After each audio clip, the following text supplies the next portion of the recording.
Hi. അപ്പം നമ്മുടെ ഇന്നത്തെ യാത്ര ഷാപ്പിലോട്ടാണ്. ഏത് ഷാപ്പെന്നല്ലേ? മലനടയിലെ ഷാപ്പ്. ഈ ഷാപ്പിലേക്ക് കപ്പയും തലക്കറിയും കഴിക്കാൻ നല്ല ടേസ്റ്റാന്ന് പറഞ്ഞു കേട്ടിട്ടുണ്ട്. എനിക്ക് വിചാരിച്ച് ഷാപ്പിലോട്ട് തന്നെ പോകാമെന്ന്.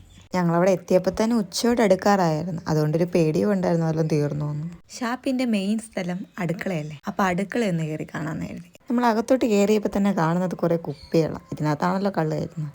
പിന്നെ ഒരു ചേട്ടനിരുന്ന് ചീനി എരിയുന്നു. ഉച്ചക്കലത്തേക്കാന്ന് തോന്നുന്നു. അപ്പം നമ്മൾ ചേട്ടനോട് സംസാരിച്ചിട്ട് നേരെ അടുക്കളയിലോട്ട് ചെന്നു. എല്ലാം എന്തായാലും നിരത്തി വെച്ചിട്ടുണ്ട്. കക്കയുണ്ട്, ബീഫുണ്ട്, അങ്ങനെ കുറേ ഐറ്റംസ് ഉണ്ട്. എല്ലാം നിരത്തി വെച്ചിരിക്കുക ഇവിടെ. എന്തായാലും നമ്മുടെ തലക്കറി വേകുന്നുണ്ട്, അത് സമാധാനം. അതേപോലെ ഷാപ്പിലെ മീൻകറി കാണുമ്പോൾ തന്നെ ചോറ് കഴിക്കാൻ തോന്നും. അങ്ങനെ അടുക്കളയെല്ലാം കണ്ട് നേരെ ചെന്നിരുന്നു. അപ്പുറത്തേക്ക് കള്ള് കൊണ്ടുവന്നു. 3 നാടനും 1 പാലക്കാടനുമാണ് പറയുന്നത്. പാലക്കാടെന്ന് വെച്ചാൽ കലക്കാണെന്നാണ് ഇവർ പറഞ്ഞത്. നമ്മുടെ മെയിൻ സാധനം തലക്കറി ഇവിടെ എത്തിയിട്ടുണ്ട്. അത് കാണുമ്പോൾ തന്നെ നാവിൽ കൂടി വെള്ളം ഓടുക.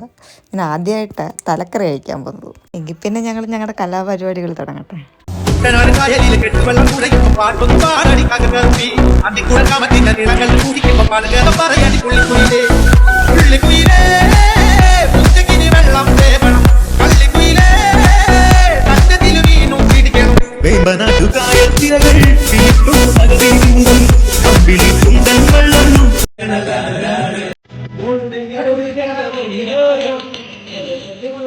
വീഡിയോ എല്ലാവർക്കും ഇഷ്ടമായെങ്കിൽ ലൈക്ക് ചെയ്യാനും സബ്സ്ക്രൈബ് ചെയ്യാനും മറക്കണ്ട. അപ്പോൾ എൻ്റെ അടുത്ത വീഡിയോ ആയിട്ട് കാണുന്നുണ്ട് വരെ ബൈ.